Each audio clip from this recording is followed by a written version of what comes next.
Se eu não me engano, a gente parou nessa lição no seminário, que ele começa assim,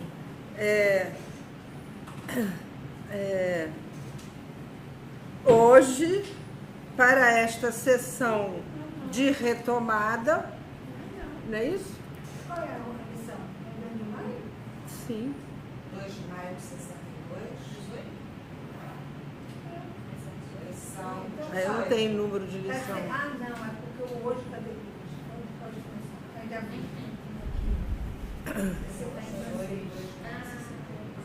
Então, ele começa a lição dizendo, hoje, né,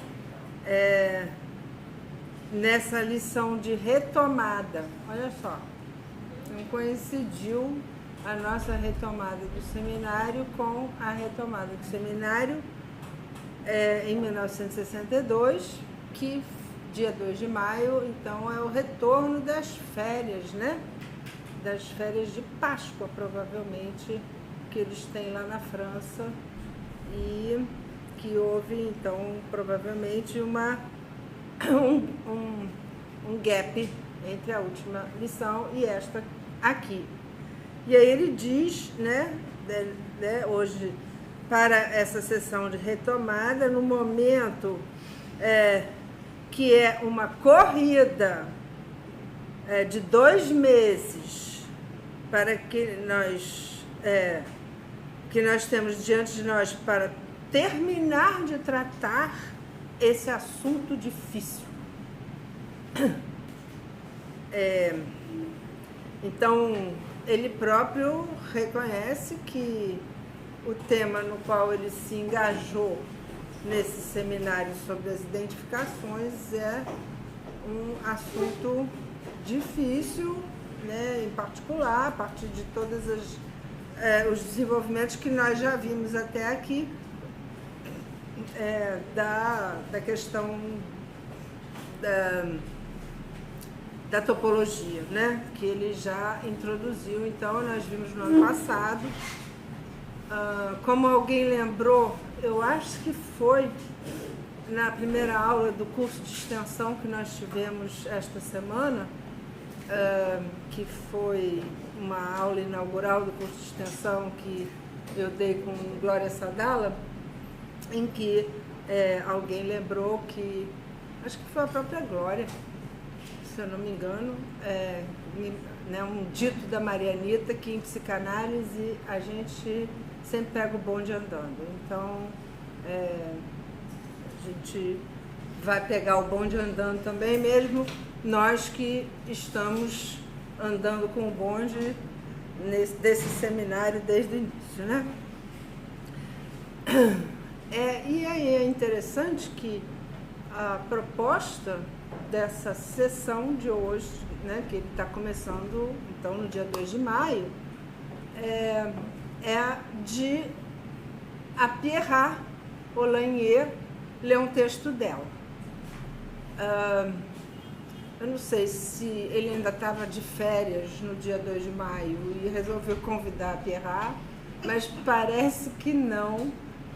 Parece que, pelo que se lê aqui, que a Pierrat já está um tempinho pedindo para ele apresentar esse texto no seminário e, por algum motivo, ele diz que ele não sabe bem porquê, mas que ele nunca efetivamente deu esse espaço para ela, mas que, já que a gente está retomando aqui, então por que não, né, dar esse espaço, já que se trata de um texto muito importante, que é um texto da pena da Pierrat, né, que é ela que escreve,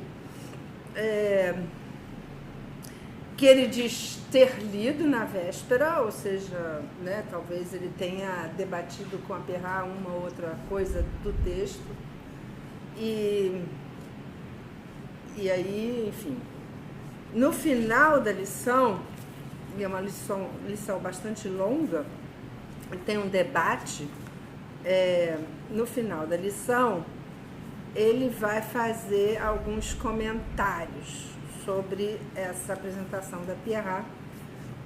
Ele vai dizer que ele nem sempre estaria totalmente de acordo com tudo que a Pierrat desenvolve nesse texto, né? Que ele talvez tenha alguns pontos para serem um pouco melhor afinados ou acertados, etc. Mas que isso também é um trabalho longo. E aí ele vai pensar as questões que o fizeram decidir que era importante trabalhar esse texto da Pierrat aqui nesse momento do seminário dele.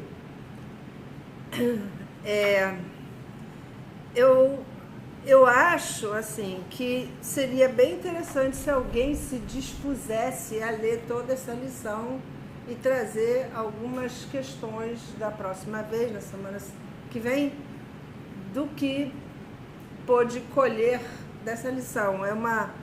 É um sobrevoo em várias questões, em particular uma visão dela, né, sobre a clínica da neurose, da psicose, é interessante, da perversão, que Lacan tira o chapéu para ela, em relação a questões que ela levanta quanto à perversão. E é interessante observar que ela diz que são 4 os caminhos. O primeiro seria o normal, que ela diz que é absolutamente utópico, mas ela o introduz, o tal do normal.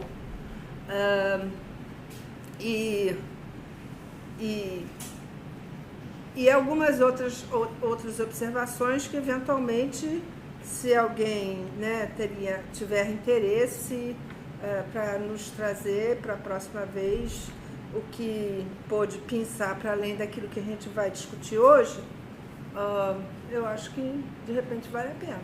Seria, né, ter uma ideia um pouco maior do que a Pierrat trouxe nesse dia, nessa sessão do seminário do Lacan.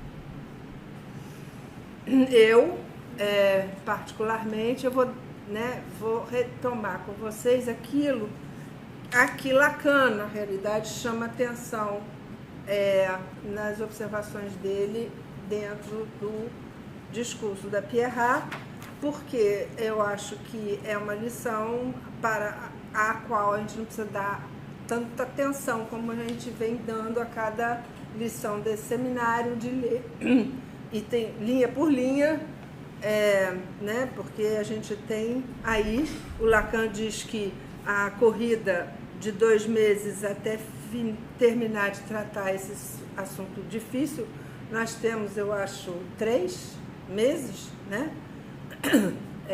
Então a gente tem a vantagem de ter 1 mês a mais que Lacan, mas eu gostaria muito de que a gente tentasse terminar de ler esse seminário esse semestre, né? Para a gente poder, no semestre que vem, começar um novo projeto.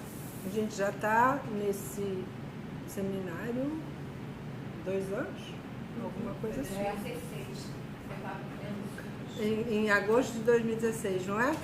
Vai fazer 3 anos, então, em julho de 2019, né?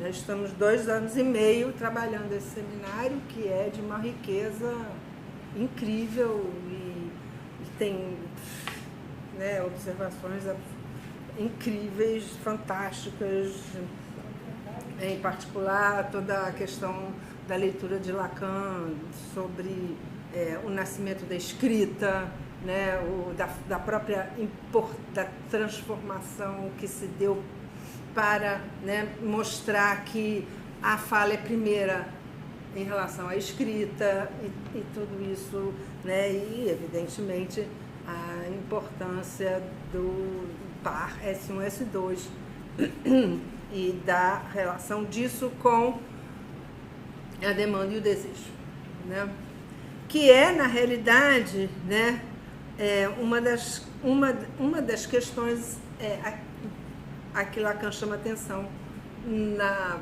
fala da Pierrat, né, quando ele diz, já no 2º parágrafo introdutório, né, nem já nas discussões, mas no 2º parágrafo introdutório, no final, ele diz que a Madame Olagnier, com uma pertinência particular e uma acuidade, né, manejou a distinção longamente amadurecida da demanda e do desejo. E como nós já vimos que Lacan está bem interessado nesse seminário em articular demanda e desejo a partir do entrecruzamento dos toros, né, em que o toro do outro produz, né, as demandas do toro do outro produz o furo do desejo do sujeito e o desejo do outro produz as demandas do sujeito, né, a partir do entrelaçamento desses dois toros.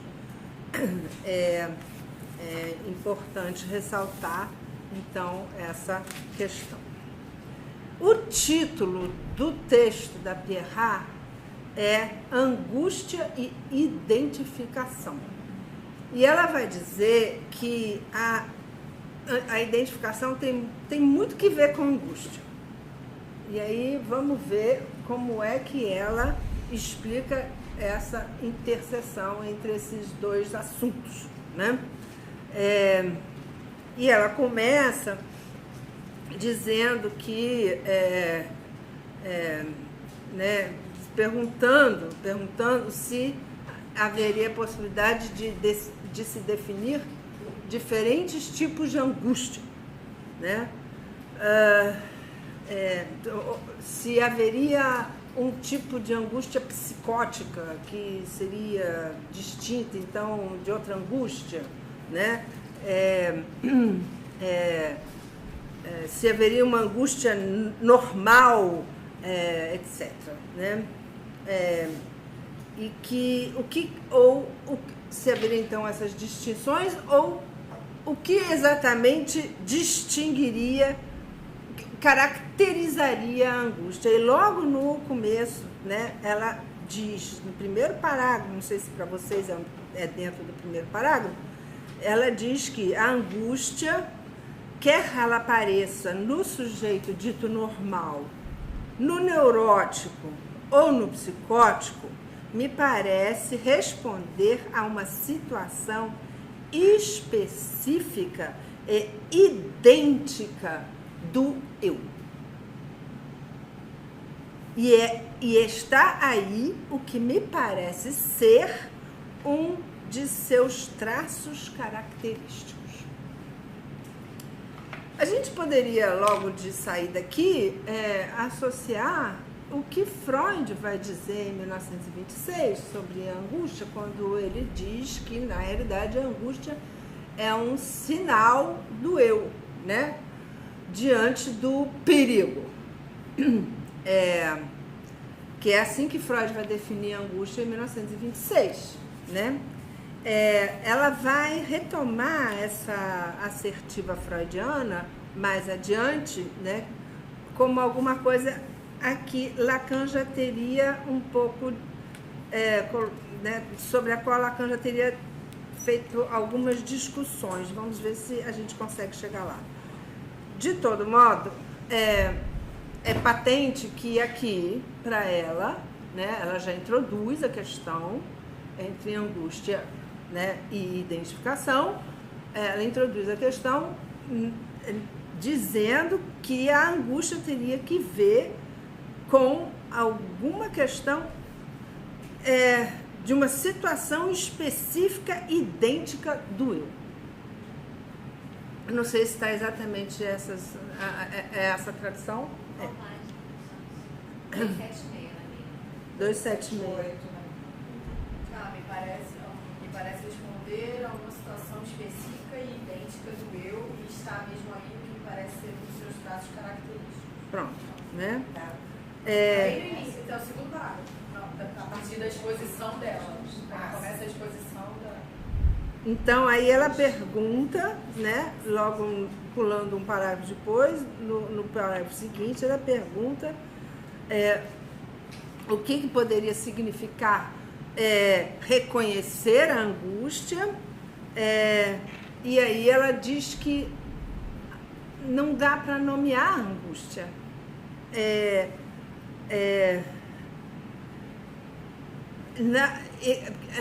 Então, não tem como reconhecer a angústia senão no a posteriori, quando você nomeia, mas a angústia em si é uma coisa que não dá para nomear, é a angústia.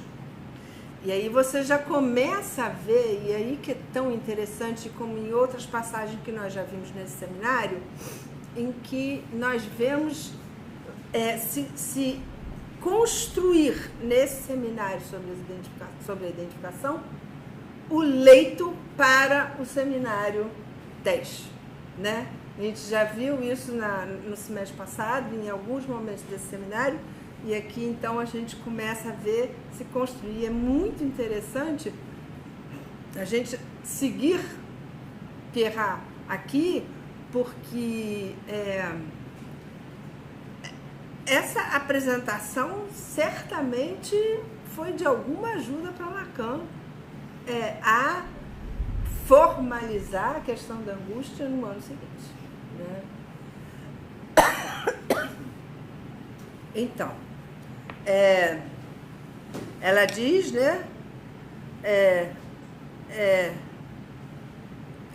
a angústia não é próprio da angústia nomear-se, o sujeito é o afeto angústia.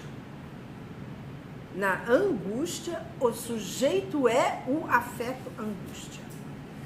Com isso, ela já está chamando a angústia de afeto, né? A gente sabe que Lacan vai chamá-la de o afeto por excelência, né? Como é que é, Bela? Não engano. O afeto que não engana, né? É o afeto por excelência e inclusive, né, tinha gente ainda nos últimos, né, na década de 1980, que dizia que Lacan nunca tinha falado dos afetos. Aí ele responde, como que não? Eu fiz um seminário inteiro sobre isso, né? Que é o seminário 10, justamente, né? Então, e ela diz, o sujeito é o afeto angústia. Ele a vive totalmente. E é bem... É o afeto da angústia. Tem que tirar esse dá, né? É bom, porque aqui não tem nenhuma preposição. Aqui é o afeto angústia. Não, o sujeito é o afeto angústia. Porque quer ler mais, né?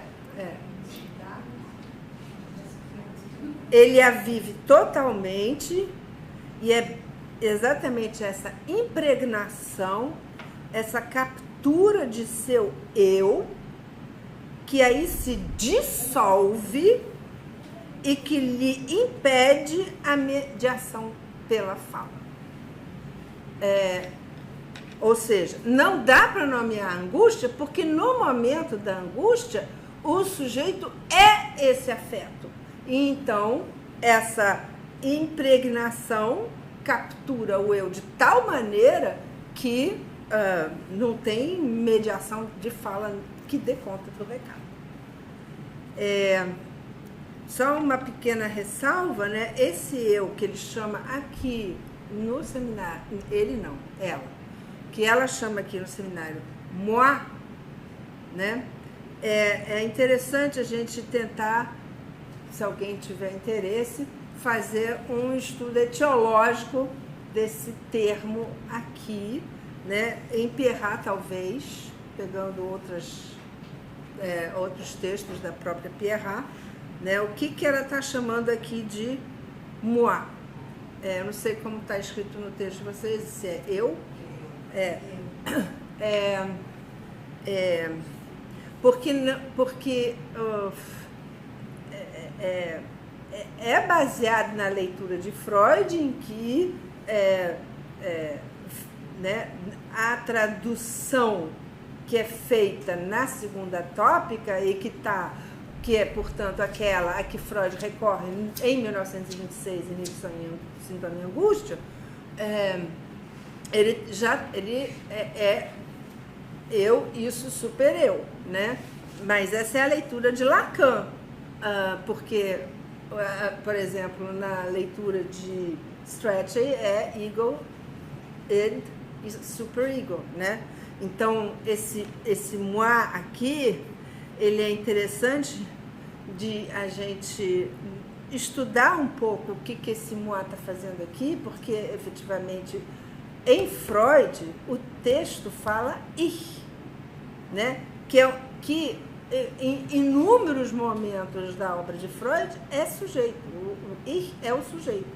Mas, quando em 1926, quando ele está falando do ich, ele está falando aquele ich que é diferente do super-eu e do isso, né? Ele se distingue aí como esse ich.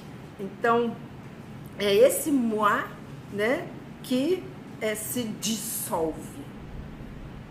Eu estou chamando atenção para isso, porque isso realmente é uma questão teórica interessante para ser pesquisada mais a fundo, em função de o apagamento, a dissolução desse eu na angústia não deixa de ter uma relação com o que Lacan, acho que já se referiu aqui em algum momento e que ele vai retomar no seminário os 4 conceitos fundamentais da psicanálise, quando ele fala da afânise, né? Só que a afânise de Ernest Jones. Só que a afânise, ela é o apagamento do sujeito, né? E não do eu. Então, seria interessante discutir um pouco essa questão aqui para quem tiver interesse em fazer uma pesquisa mais aprofundada do assunto. E aí é muito interessante, e Lacan, inclusive, chama atenção para isso nos comentários que ele vai fazer no final dessa lição, que ela vai fazer uma comparação entre esse apagamento do eu na angústia, que não tem mediação da fala, e que, quer dizer, por ter o apagamento não há mediação da fala, com o quê? Com o orgasmo, né? Então, ela vai dizer no orgasmo. Pois né? Ela diz que nesse segundo caso, né, ou seja, no caso do orgasmo, há a mesma incompatibilidade profunda entre a possibilidade de vivê-lo e aquela de tomar distância, a distância necessária para reconhecê-lo como um orgasmo, né? E defini-lo no aqui e agora da situação de desencadeamento, a situação que o desencadeia, né? Então, também no momento do orgasmo, né, algo impede a mediação da fala. Olha só como é que ela faz essa associação, né?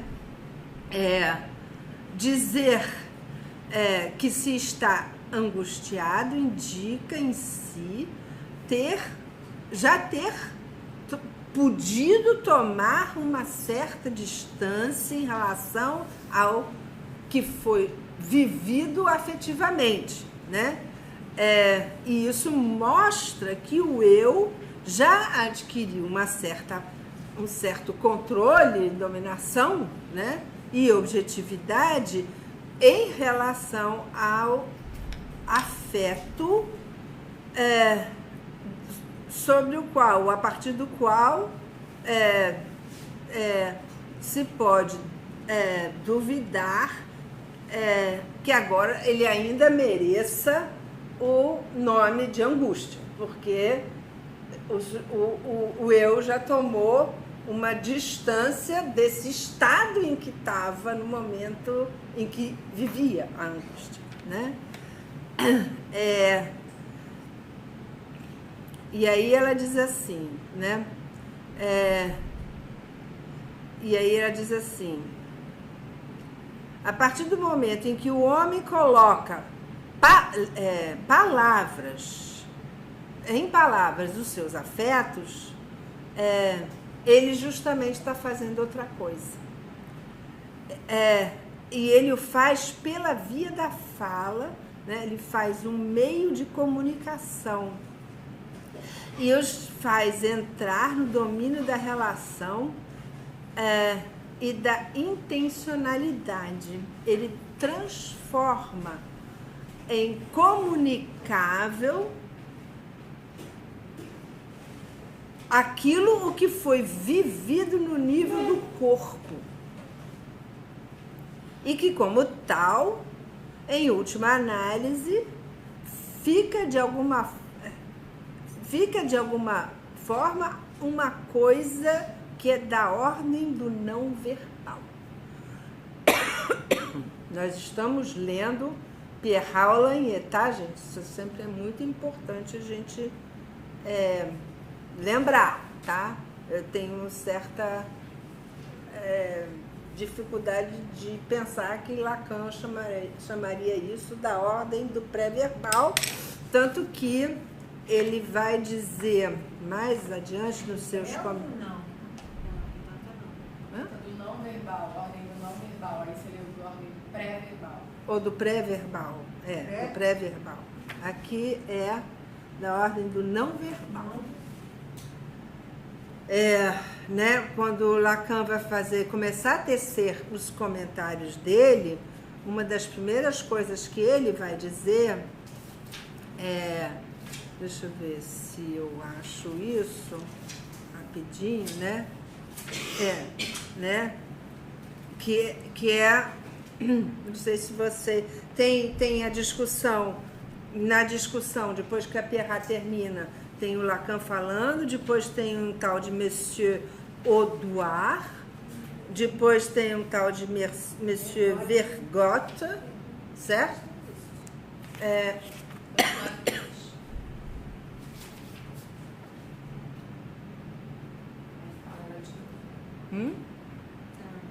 Aí tem novamente a Rolanier que fala, e aí o Lacan vai falar mais longamente, né? E logo no segundo parágrafo do que ele vai dizer, ele começa, pelo menos na minha versão, ele começa assim: a ideia de uma antinomia, por exemplo, qualquer que ela seja, da fala com o afeto,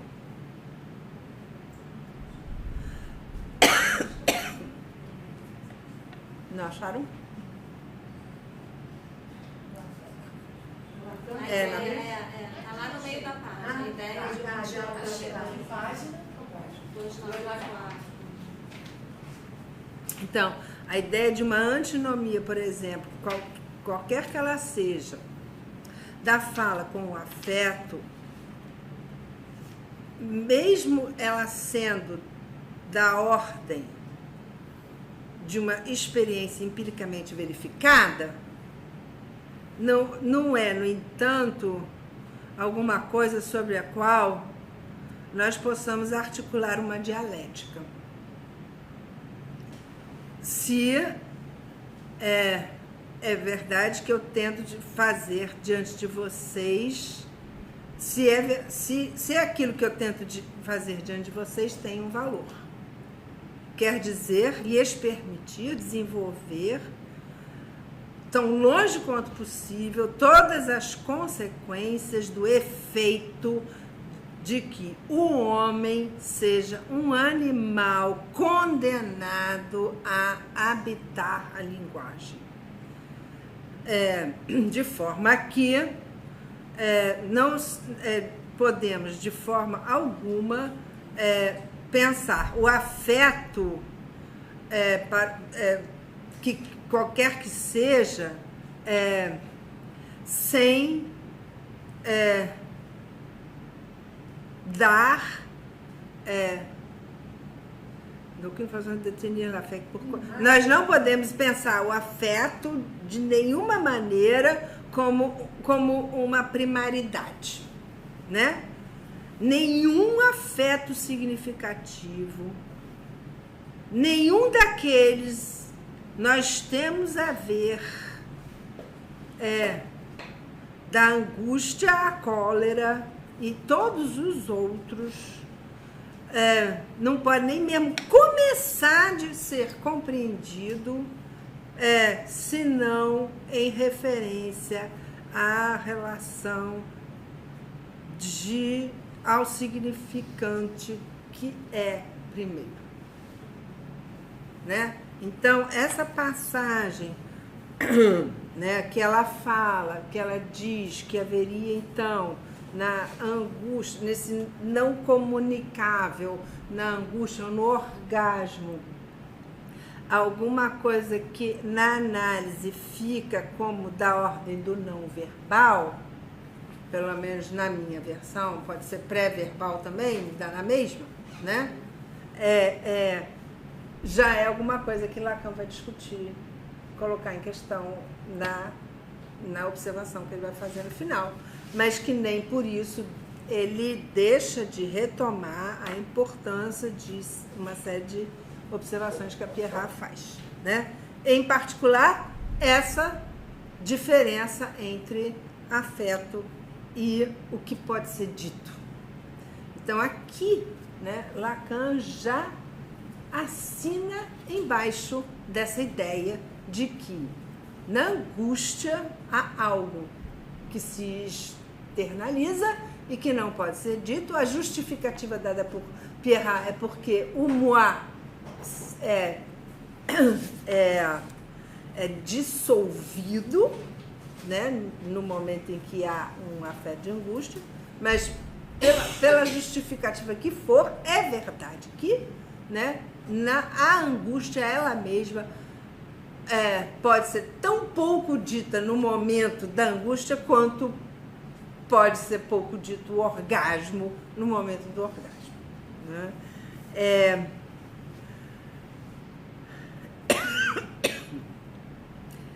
Aí ela diz assim: nós sabemos que dizer que amamos alguém só tem relações muito longínquas com aquilo que efetivamente está em função nesse mesmo amor sentido a nível corporal. Dizer a alguém que se o deseja, nos dizia Lacan, é incluí-lo na nossa fantasia fundamental. E, ao mesmo tempo, sem dúvida, fazer dele testemunho do nosso próprio significante. Ou seja, quando você afirma amar alguém, você está fazendo desse alguém um testemunho de que você é alguém que o ama, né?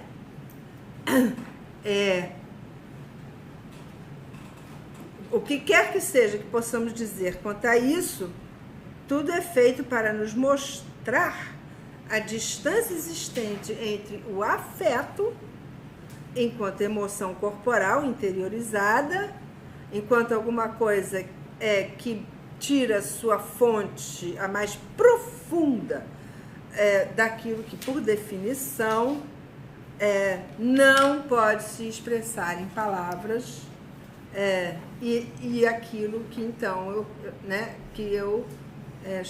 que na realidade trata-se da fantasia, né? A fala que nos aparece assim em sua função de metáfora. Você voltou para o texto da Pierrat? Já tem tempo.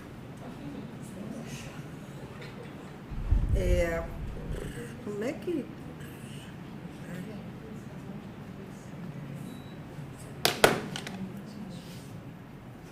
E aí ela vai tentar explicar por que o tal do eu desaparece. E aí é muito interessante.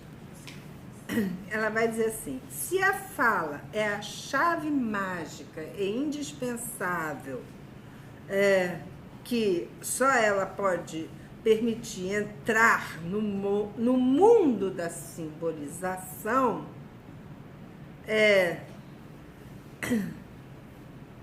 a angústia responde a esse momento entre... O que está escrito aí? Entre o quê? Em que essa chave não abre mais nenhuma porta. Esse momento Em que em essa que chave não abre mais nenhuma porta. porque aqui tem um buraco. Em que essa chave não abre mais nenhuma porta, né? Ou seja, né? Se a fala é a chave mágica indispensável que nos permite entrar no mundo da simbolização, a angústia, por sua vez, né?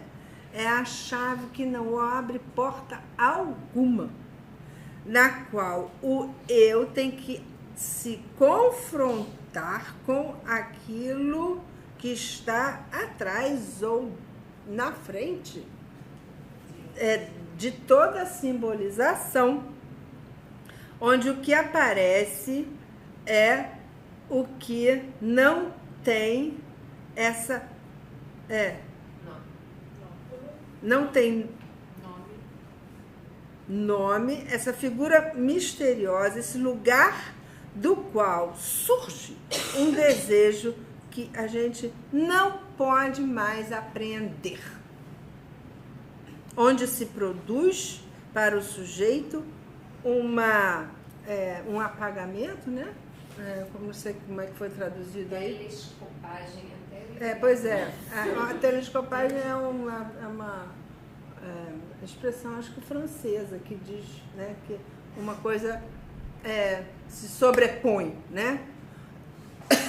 Se sobrepõe entre a fantasia e a realidade. 2 pontos, o simbólico se esvanece para deixar lugar à fantasia enquanto tal.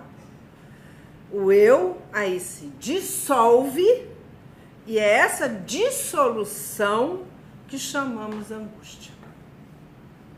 E é por isso que, né, ela vai lembrar a questão, né, de Freud dizer que a angústia é um sinal. Se o eu na angústia está dissolvido, como é que pode ser um sinal dado por ele? Essa é uma questão efetivamente para se pensar, né? E aí ela vai dizer que a angústia tem as relações as mais estreitas com a identificação, porque se na identificação se trata de alguma coisa que acontece no nível do desejo do sujeito em relação ao desejo do outro, torna-se evidente que a fonte maior da angústia em análise vai estar nisso que é a própria essência disso. 2 pontos, o fato que o outro, o grande outro, está, nesse caso, alguém cujo desejo mais fundamental é de não desejar. Em análise, esse outro, que é onde a Pierrat coloca o analista, é Pierrat, hein? Não é Lacan. Então, esse outro, né, que justamente faz com que a angústia tenha ali uma função, né, apareça de uma função de forma muito particular, porque justamente é um lugar onde esse tal outro, né, é justamente alguém que não deseja. Para se constituir como analista, é fundamental que esse cara que está ali não seja um sujeito desejante, né? Alguém que por isso mesmo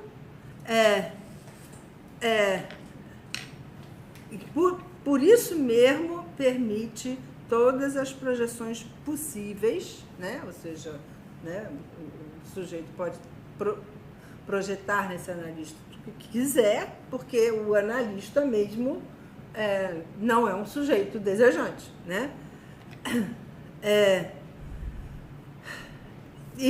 desvelando, portanto, o que o sujeito nele projeta, de sua própria subjetividade fantasmática, obrigando o sujeito a se colocar periodicamente a questão sobre, mas peraí, o que afinal das contas é o desejo do analista? Né? Desejo sempre presumido, jamais definido, e por isso mesmo podendo a todo instante se tornar esse lugar do outro, de onde surge para o analisante a angústia. Ela não fala analisante, ela fala analisado. Né? Estou lendo lacanianamente Pierre Olangue. É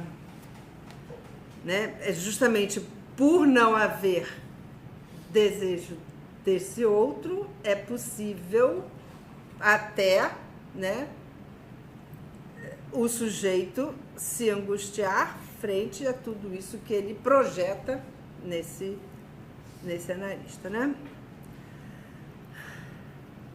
E aí, logo 2 parágrafos seguintes, ou, sei lá, algumas linhas depois, não sei como é que é no texto de vocês, né, Lacan achou difícil falar da angústia como sinal no nível do sujeito.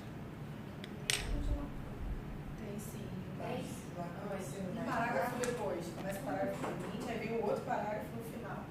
O senhor Lacan, muito difícil falar da angústia. No nível do sujeito. No nível do sujeito, né? Falar da angústia incondicional no nível do sujeito. Ele me pareceria certo que sua aparição designa, assinale o outro enquanto fonte, enquanto lugar do qual ela surgiu. Olha só. Ela está fazendo uma leitura que não é sem relação com o que Lacan depois vai desenvolver no seminário sobre angústia, né? Ela não está falando do objeto A que cai do outro, mas ela já está falando dessa angústia como um sinal do outro, né? Do grande outro.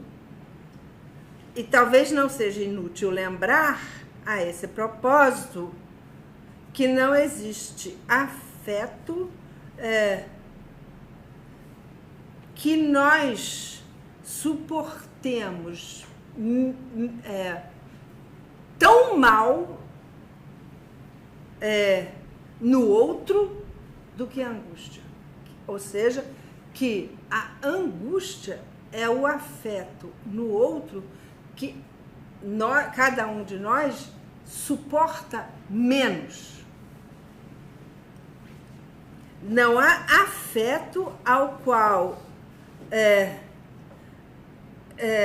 nós não nos arriscaremos de responder de forma paralela. Aí ela vai falar, por exemplo, no sadismo, a agressividade pode, por exemplo, suscitar no outro, né, no parceiro, uma reação inversa. Ele pode se colocar como masoquista, né, ou como um passivo diante de um sádico, né?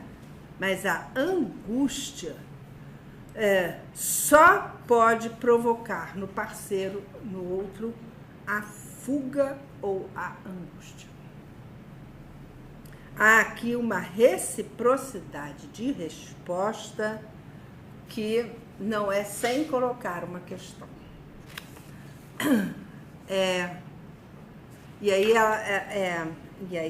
né, ela vai retomar uma anedota de Lacan, na qual ele diz que para tirar um coelho do chapéu é primeiro preciso ter colocado o coelho lá dentro, né? Ela vai dizer, né, que quando o chapéu só representa alguma coisa que parece o toro, mas que envolve um lugar negro do qual todo o conteúdo do nominável evaporou, diante do qual o eu não tem mais nenhuma referência, porque a primeira coisa que se possa dizer da angústia é que seu aparecimento é sinal do esfacelamento momentâneo de toda referência identificatória possível. É somente partindo daí que a gente pode responder, talvez, a questão que eu colocava quanto às diferentes denominações da angústia e não no nível da definição de um conteúdo. Bom, e aí ela vai dizer, né, que ela vai dizer que a angústia é o resultado de um impasse no qual se encontra o eu, sinal para nós de um obstáculo que surgiu entre essas duas linhas paralelas e fundamentais, das quais as relações formam a chave de... Chave de quê? Toda a estrutura. A chave... Capital. Capital. Fundamentais que hoje ela fala do capital de toda a estrutura humana. Tá. Chave capital de toda a estrutura humana. Ou seja, aí ela vai dizer que a chave capital de toda a estrutura humana é, por um lado, a identificação e, por outro lado, a castração. São essas relações entre esses dois pivôs estruturais nos diferentes sujeitos, né? Que então ela vai retomar, referindo-se a um seminário que Lacan deu no dia 4 de abril, eu imagino que seja nesse mesmo seminário da identificação, em que ele teria dito que a castração poderia se conceber como uma passagem transicional entre o que está no sujeito como suporte natural do desejo e essa habilitação pela lei, graças à qual ele vai se tornar a referência através da qual se pode designar no lugar onde esse desejo vai se manifestar, não é isso? Como é que é mais ou menos isso? Que está em português? No lugar onde ele tem que se manifestar com o desejo, né? Muito bem. Então, no parágrafo seguinte, ele vai falar da importância de ceder o lugar a um significante. Ou seja, a castração né, de acordo com essa definição do dia 4 de abril, é o momento em que isso que seria o suporte natural cede lugar ao significante. E aí ela vai retomar o pênis como esse tal suporte natural, né? Esse suporte natural do desejo, que tem vida própria, que levanta, que detumesce, né? E o falo. E aí, né? E aí ela vai dizer que essa passagem transicional é o que deve permitir atingir a equivalência pênis-falo. Quer dizer, o que estava suporte natural, lugar em que se manifesta o desejo como afeto, porque ela diz que o afeto se manifesta no corpo, né? Enquanto emoar, como é que ele traduz em português? Como é que é a palavra que eles usam aí? No corpo, né? Deve vir a ser, né? Deve se tornar, deve ceder lugar a um significante. Emoção. Pois é, mas não é emoção, é emoar. Ela não é efusão que botou no seminário. Efusão. Efusão. Eu acho que é efusão. Então, a efusão corporal, né, que é a da angústia, é a do gozo, essa efusão corporal, né, deve ceder lugar ao significante. E aí ela vai fazer uma associação, de novo, com o momento do orgasmo, né, no coito, e aí ela vai dizer assim, o que diferencia sobre o plano do gozo o ato masturbatório do coito, do coito, diferença evidente, mas impossível de explicar fisiologicamente, é que o coito, na medida em que, desde que os dois parceiros tenham podido, em sua história, assumir suas castrações, o coito faz com que, no momento do orgasmo, o sujeito vai encontrar não como alguns disseram, um tipo de fusão primitiva, mas ao contrário, onde o sujeito vai encontrar esse momento privilegiado em que, por um instante, ele atinge essa identificação sempre buscada e sempre fugidia, na qual ele sujeito, reconhecido pelo outro como objeto do seu desejo. O mais profundo. Mas no qual, ao mesmo tempo, graças ao gozo do outro, parceiro, né? Não é o outro com grande A, é o outro com pequeno A, desse parceiro, graças ao gozo do parceiro, ele pode reencontrá-lo como aquele que constitui, enquanto significante fálico. Nesse instante, ou seja, graças ao gozo do outro, né, ele pode se ver como um sujeito afirmado como sujeito, meio, né?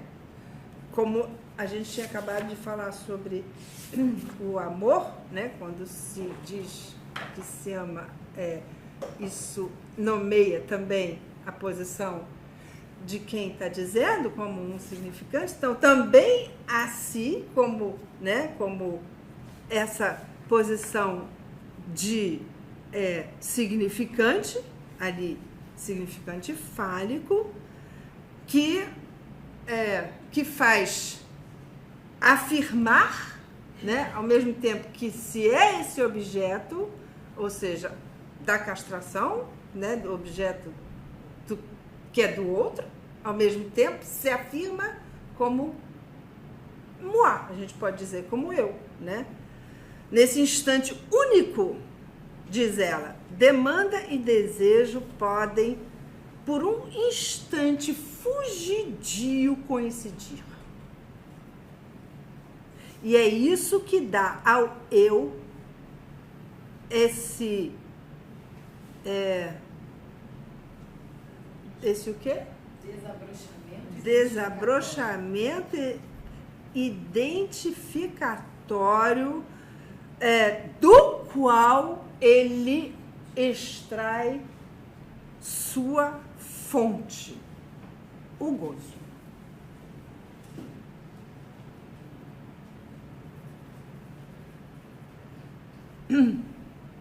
Mas aí ela vai dizer assim, mas isso é só realmente num instante.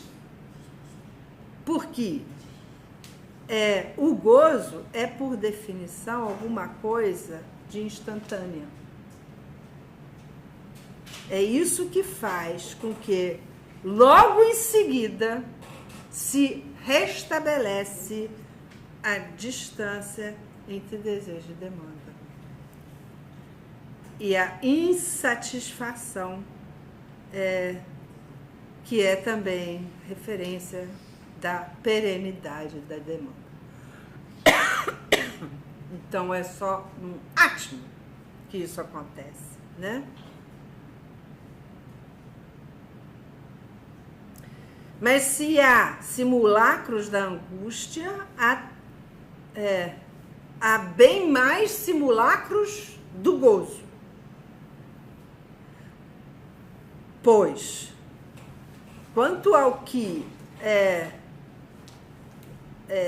estabelece a situação identificatória, fonte do verdadeiro gozo, quanto isso seja possível, é preciso ainda que os dois parceiros tenham evitado o obstáculo maior que os ameaça, os espreita,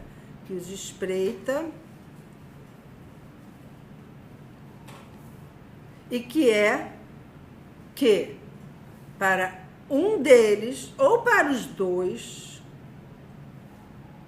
a situação tenha ficado fixada sobre o objeto parcial.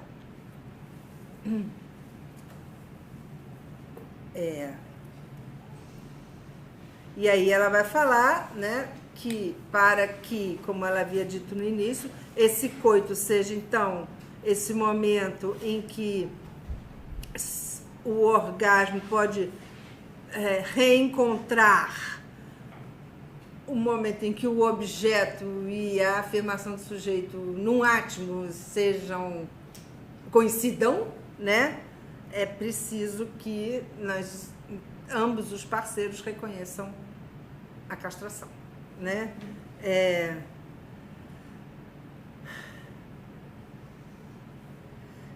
Porque se isso não acontecer, né, haverá sempre essa possibilidade de o coito se fixar nesse objeto parcial e a angústia, o medo, que se o tire, né, que se corte ele, né, se o castre,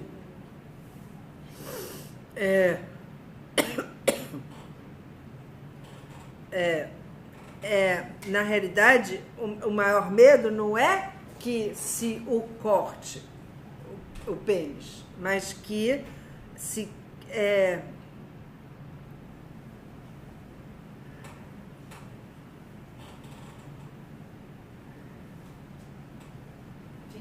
que se desconheça o parceiro como sujeito. Esse é o maior medo, né? Que não é... Vamos ler exatamente como está escrito. Que ele seja deixado e que ele corte todo o resto. Se tem interesse por seu pênis ou por seu objeto parcial, que aí foi também que tem direito. Que até eu vou dizer assim, seria o caso da histeria que luta para não ser apenas objeto? Me parece que não é uma questão... A questão é aqui em relação à ideia, né, de que não há essa possibilidade de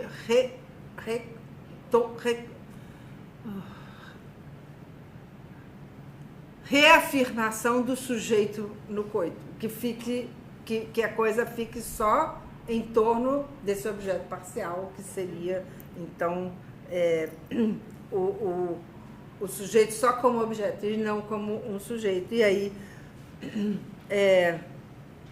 que se negue o outro parceiro como sujeito, né?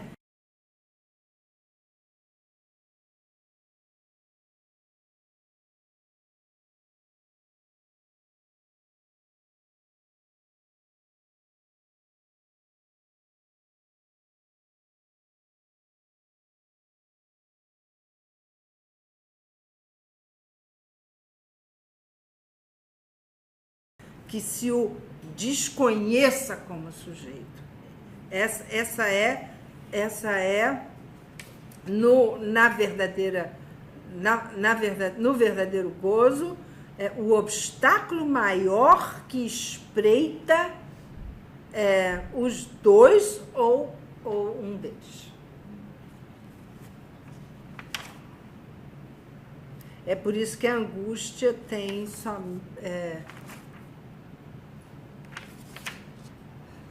não tem apenas relações estreitas com o gozo, mas que uma das situações as mais facilmente ansiogênicas é bem aquela em que o sujeito e o grande outro se afrontam no nível da angústia.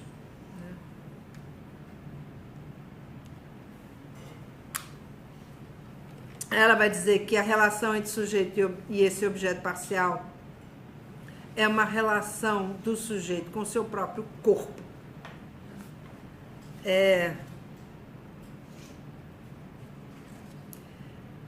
E aí a gente vê que esse objeto parcial, né, que então emerge na angústia, que se porque é o eu que é esse afeto, né? Esse objeto parcial, ele já também, ele é o próprio o sujeito. Esse sujeito é esse objeto. Ela ainda não está escrevendo, quer dizer, Lacan já tinha escrito o Matema da Fantasia nessa altura do campeonato, mas ele ainda não tinha formulado esse atravessamento do S barrado para o pequeno a, né, como a objetalização do sujeito, né? Enfim, é isso.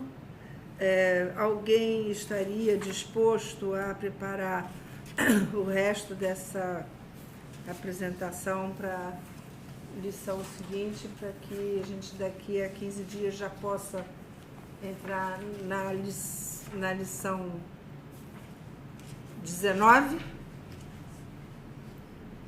se não tivesse tantas coisas que você vai me passar para fazer, Vocês querem fazer em dupla? Dividir essas páginas em 2? Patrícia.